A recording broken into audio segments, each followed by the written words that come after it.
It's going to be really high level racing. You know, these guys are just absolute animals. It's the ultimate test of endurance.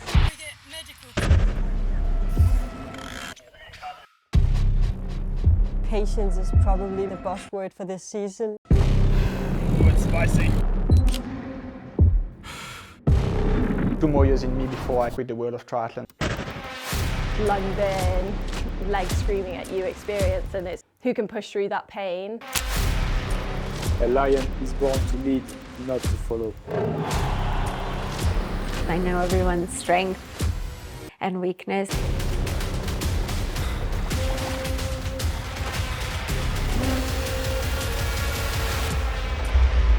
The race to Qatar is on. Hit the gas, hit the gas. Watch out for Pearson. What a run this is from the American. He's gone from 35th on the first lap to being in the bronze medal position. Pearson's getting closer. You didn't realise how good a runner Morgan Pearson is. You do now. Astonishing. Incredible running. Pearson is second. Pearson is second. He looks terrific today as well. He will be thrilled with that. Pearson at his best is a serious competitor. Well, this is really bold racing from the American here. And he's just been utterly unchallenged on the run, Morgan Pearson. Pearson wins. Pearson, though, he gets faster as the run goes on. The American has been brilliant.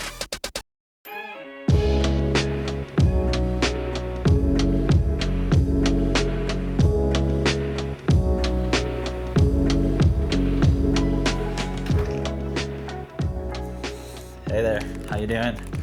Welcome to my T100 crib. Yeah, this is just the kitchen, a bit of a mess, but maybe more realistic to how I normally live. We can go in the pantry real quick.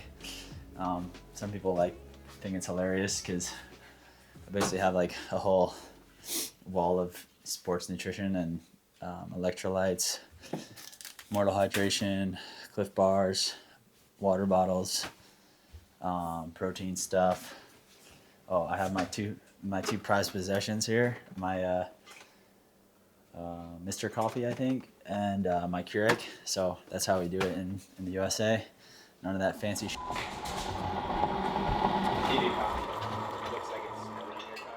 I grew up in New Jersey, USA. I had an older brother, Andrew, and then twin younger brothers, Parker and Trevor. Yeah, I mean, my mom's from New Jersey her whole life. My dad's actually Canadian. I think he moved to New Jersey when he was in high school. And I mean, they moved around a little bit, but ultimately ended up in New Jersey. Yeah, now I live in Colorado. Wow. I'm so tired.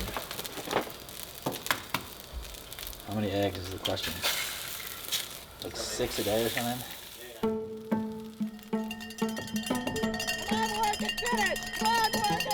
I think my mom describes me as like intense. It's funny, we were talking about it the other day. Molly, my girlfriend's parents came out and they were all skiing. And I was just telling them how we used to go skiing, and I was like always the first one up. I needed to be out there first. And my brothers were always a little bit more laid back, but I was just like, when I would get into something, it'd be like, it would just like be all encompassing and I'd be really into it. So now I'm like really into the triathlon thing. So I think it kind of shows.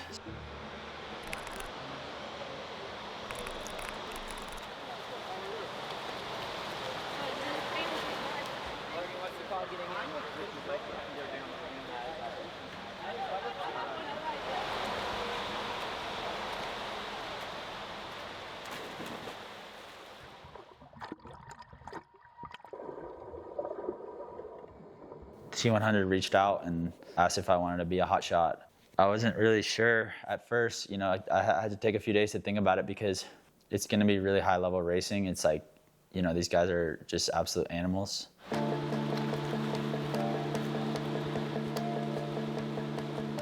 I thought about it for a few days and I was like, this is what I want to do.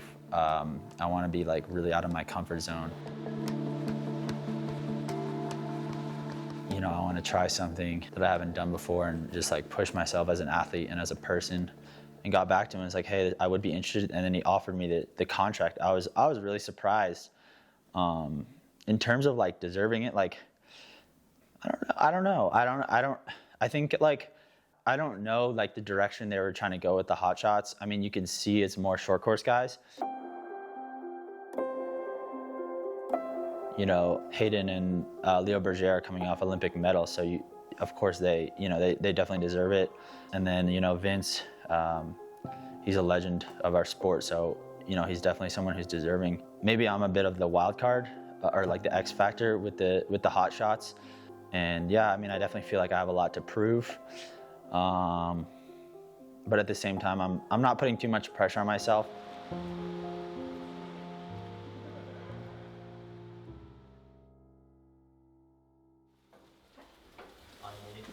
Yeah, but I wrote everything down for that guy. My name is Molly Grable. I date Morgan. We live in Colorado together. We have a dog named Blue. And I wouldn't say professional, but I run competitively. Marathon, half marathon, 10K distances.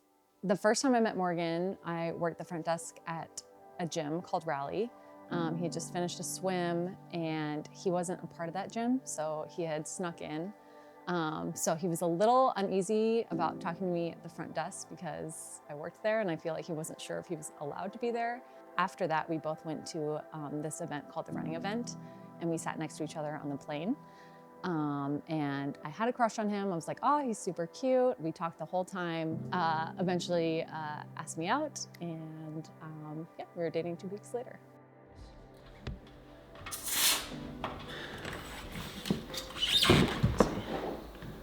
That was at 60. I'm going to 80.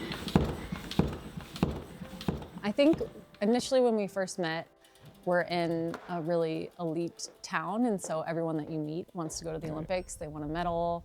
And so I think when I first heard that, I was kind of like, oh yeah, like that's a very common dream around here. And not that I didn't support it, but it was kind of like, okay. And I think now, after him going to 2 Olympics and getting medals there, Morgan's a very intense person, and he's always been intense, but I think that his intention for each Olympics has kind of shifted and changed. And so that's been pretty cool to see. And I think that whatever he does, you know, 110%. So moving towards longer course triathlon, he'll bring that same energy.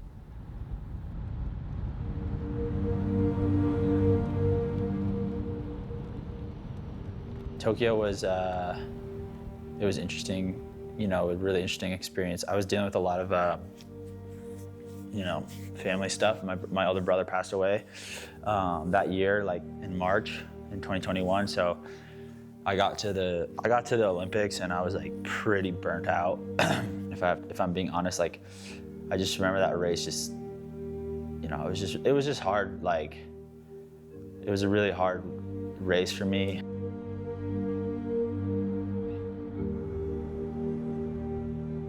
I just had like no energy and like just was not myself.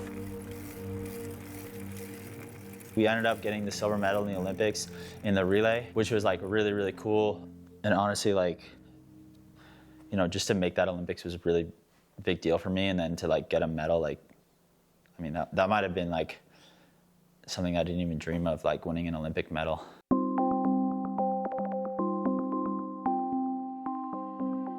That was amazing, and like honestly, I kind of gave myself a pass for, you know, struggling in the individual race, just with like dealing with all that stuff with my brother. Like it was really hard. I mean, in the moment, maybe it doesn't seem that way, but looking back, it's just like it was a really hard time, and like the fact that I was just able to make the team, is probably my proudest achievement.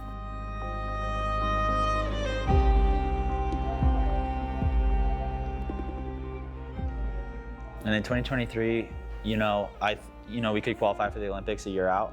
So that was kind of the big goal for the year. And again, I was a bit inconsistent, but I was able to qualify for Paris. And then I felt like, I think I lacked a lot of experience and maybe like the consistency that I needed if I really wanted to be a true medal contender, and I think that showed in the race.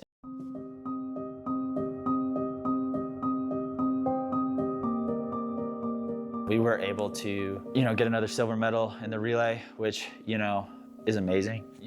Two Olympic medals, 2 different Olympics. Like, I don't even know if that was like my dream. That probably exceeds my dreams as when I first started in 2018. So there's a lot to be grateful for. But Tokyo, that was a tough pill to swallow. But I think I kind of gave myself a pass. But I think Paris, I'll be honest, that race will probably haunt me the rest of my life, so.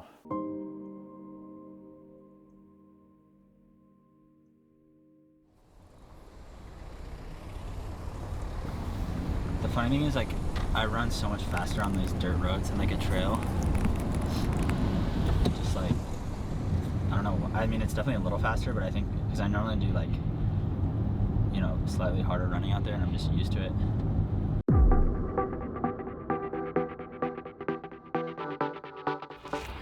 Yeah, so today I just have an easy run, 30 to 40 minutes. So we came out to the dirt roads. The roads are actually perfect because it rained yesterday, so they're perfectly soft. So I'm looking forward to the run.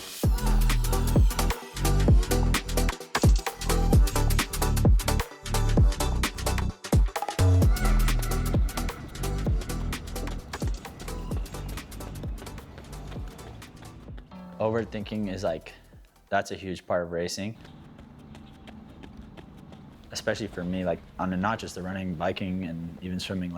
I think achieving that, we say the flow state, and achieving that point where you're not really overthinking, you're just trusting your instincts, and then those instincts are also the right decision. That's ultimately the place where I like to be at in a race. I can think of so many races where it's just you're running with guys and I'm why is this guy here? I'm just faster than him. He shouldn't be here. And it's just and then all of a sudden you get tight and then all of a sudden things feel harder than they should. So that's something I've had to work on over the years. Now I think I do a better job of just worrying about myself. Of course, I'm still overthinking here and there, but maybe not as much as I used to.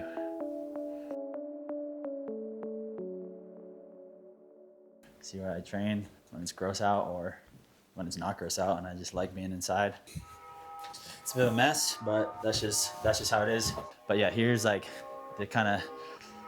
training area, recovery area.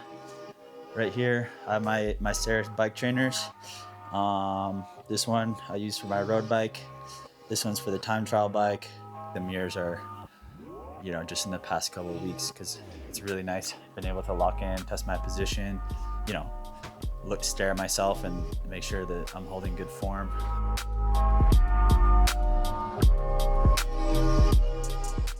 Just some memorabilia. My dad had these books made, or this one's actually an official book. I don't know how, he had a Tokyo one made, but this one's from Paris. I thought this is funny. These are the condoms from Tokyo. People always ask about them, so it's just funny I put one up there. But yeah, now I gotta get back to training. I got a 6-hour ride and a 20-mile run to get done today, so you guys gotta leave.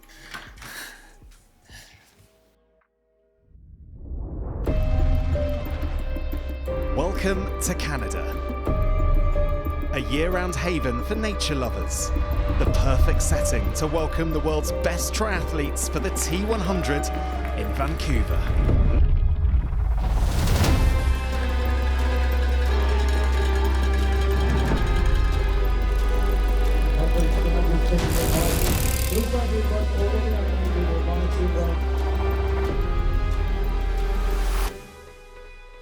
The runners and riders on the men's side for Vancouver. A lot of athletes choosing to do San Francisco and Vancouver back to back.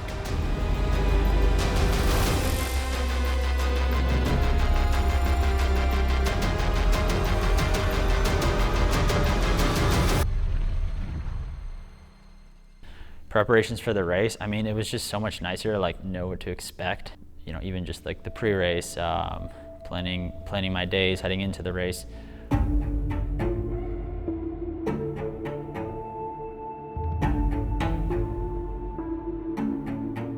I think if it was an 18K race of running with no biking and swimming before, I'd back myself. But you know, we all know it's not a running race, it's a triathlon.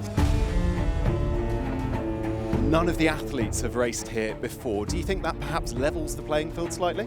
It does level the playing field, but this course here is very similar to what they did 2 weeks ago in San Francisco. The course is very similar. Same sort of ocean, salty swim, bike ride, very hilly and hard, and the run course, well, pretty flat, multiple laps. I think I was definitely thinking about how much time can I put into some of these slower swimmers.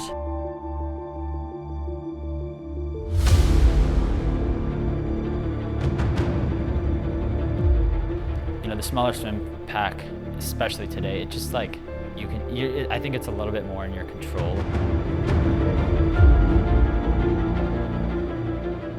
So I was a little bit nervous, but I've been feeling good in practice in the last week.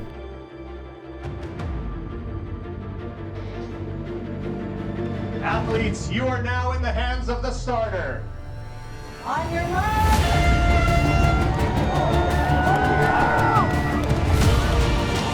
So away we go here in Vancouver. The T100 has arrived in Canada. They will absolutely have to take into account that the fact that the water here, the currents are quite strong. I mean, it's really, the current wasn't, like, you didn't feel it when you were swimming, but when you were sighting, you could like certainly tell there was a current. It's kind of just like a math equation of like where you want to, like how to get the fastest swim.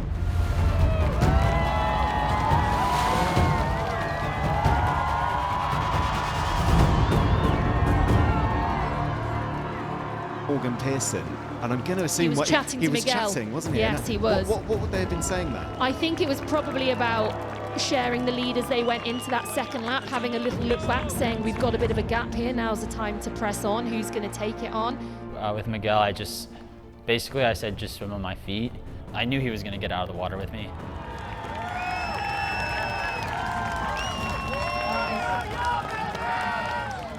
It was more about just like putting time on the guys behind. It's a known fact that if you're on someone's feet, it's faster than if someone's on your hip, it slows you down. So I just said, hey, like, just stay on my feet.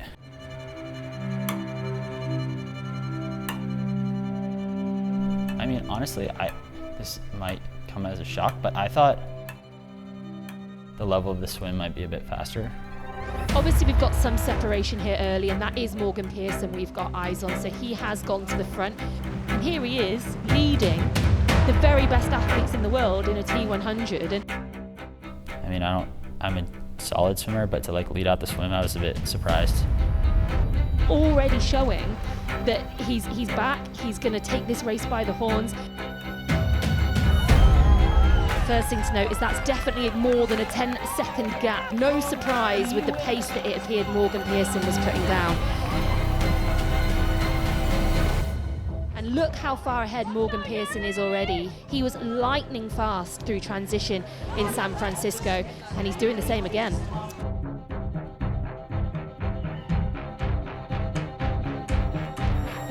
It is nice to get through transition first.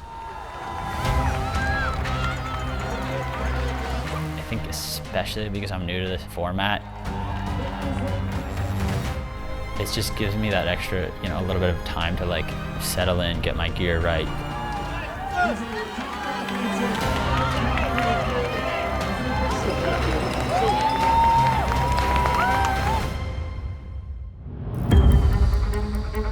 In San Francisco, I knew if I let out onto the bike, I knew some guys would go by me. That was honestly my plan. I was like, I honestly want them to come by me, and then I can pace off them. What I didn't expect was, the whole field to go by me in the first, 3 minutes of the bike.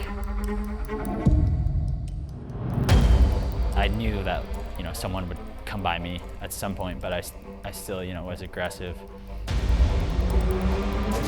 Yeah, back with our leaders. That, of course, Miguel Hidalgo looking up the road to Mark Dubrick, Martin Van Riel, and of course Morgan Pearson. I thought the first lap of the bike, or just the beginning of the bike's a bit wild. I mean, I come from short course, you would think that should come easy, but I think the first lap in San Francisco, I went from first to like 15th, which, I mean, today I probably went from first to like 7th in the first lap, so it wasn't like maybe first to 8th, I don't know. I still, you know, lost positions, but yeah, I think just that first lap, that was a really big takeaway. So a good look at Morgan Pearson. So he's sort of on his own at the moment. He's at 2 minutes 40 down. He's got Wilhelm Hirsch about 15 seconds behind him, but he's very much riding his own race, riding to his own power. I tried to race it, but yeah, honestly, it was just, the front of the pack was just, honestly, just too fast for me today.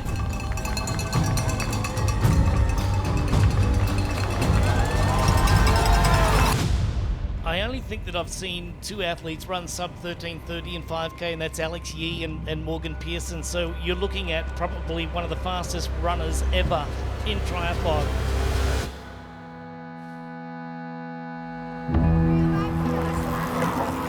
Again, if he works on that bike ride and is able to, you know, get back up to, you know, speed with the leaders in these races, he's going to be a threat. But right now he's in no man's land. He's just got to hold his pace, and, you know, he's just got to focus, and that's all you can do. I really, you know, I think after doing San Francisco, just in the past 2 weeks, I took some of that and, you know, rode some hillier routes, let's say, but stayed in the bars, that sort of thing. So Morgan Pearson making the move there on Wilhelm Hirsch. I was riding with another guy, Hirsch, and he bridged up to me, so I was just trying to ride more with him the last couple of laps. So I think, yeah, I don't know, maybe that's partly why I lost some time.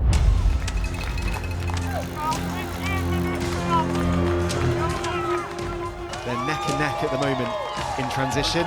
Rico getting the jump though on Martin. The way I train in the run, and maybe not even the way I train now, but coming from someone who used to just be, I ran in college and was running, you know, 150 miles a week sometimes. I've done that, and most of these guys haven't. I have that in my, you know, back pocket, so to speak. The real runners that we're expecting to see blast through the field as we get onto the final leg. Shouldn't forget Morgan Pearson. Running the fastest, let's keep going.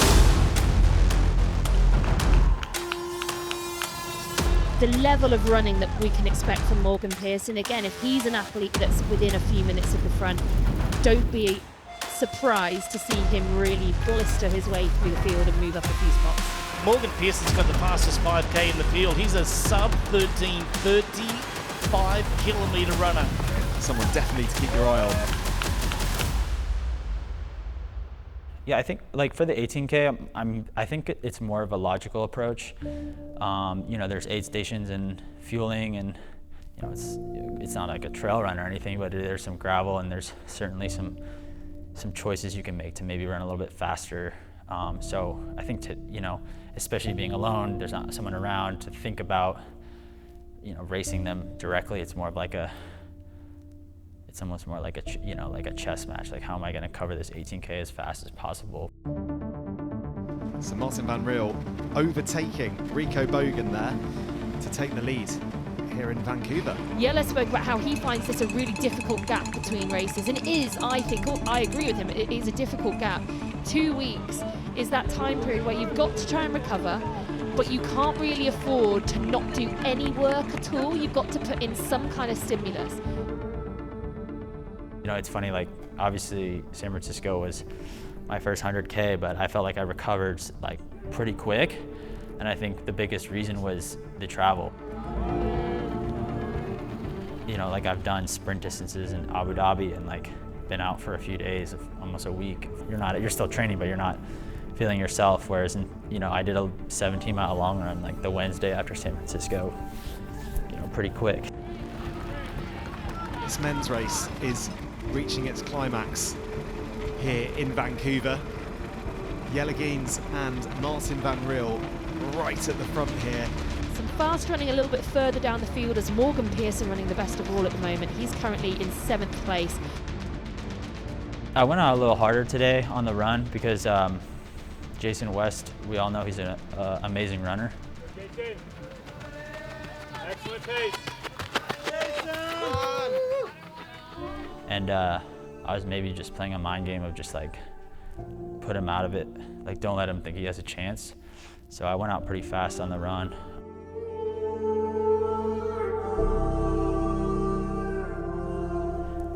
You know, that goal of the fastest run was there today. Once I got to the run, running hard to the finish line was kind of on my mind.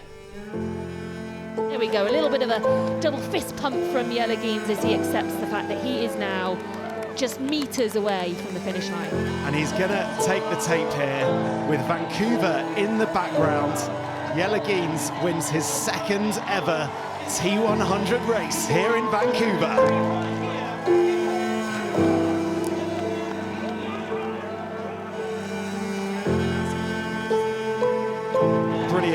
Performance here from Martin Van Riel, 2nd place for him. And he looks delighted with a 3rd place for Mickey Newt.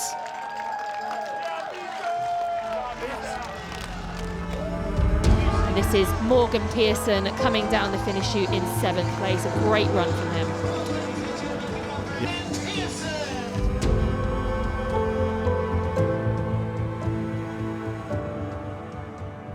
You know, 1 place higher, you know, doesn't sound like much. It could just be a different field. But I think that was more of a sign of the progress.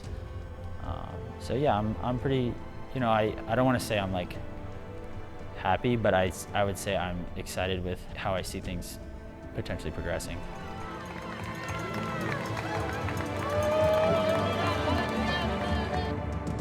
You know, obviously biking is like, you know, I swam growing up, I ran growing up, I didn't bike growing up, I didn't get a bike till 2018 when I started triathlon. So it's pushing me to be a better biker. Like there's just no doubt about it when you're racing these guys.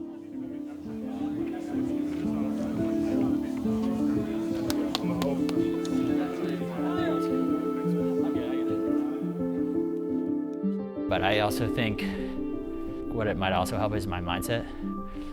Because as I spoke about before, when I do a WTS, I put so much pressure on myself.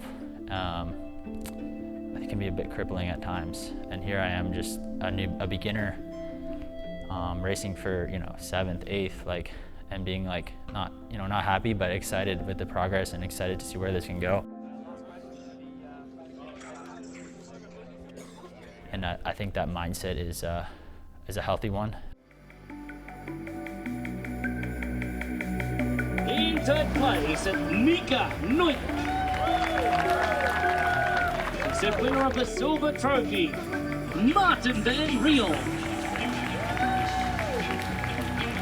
1st place, Jelle Geens.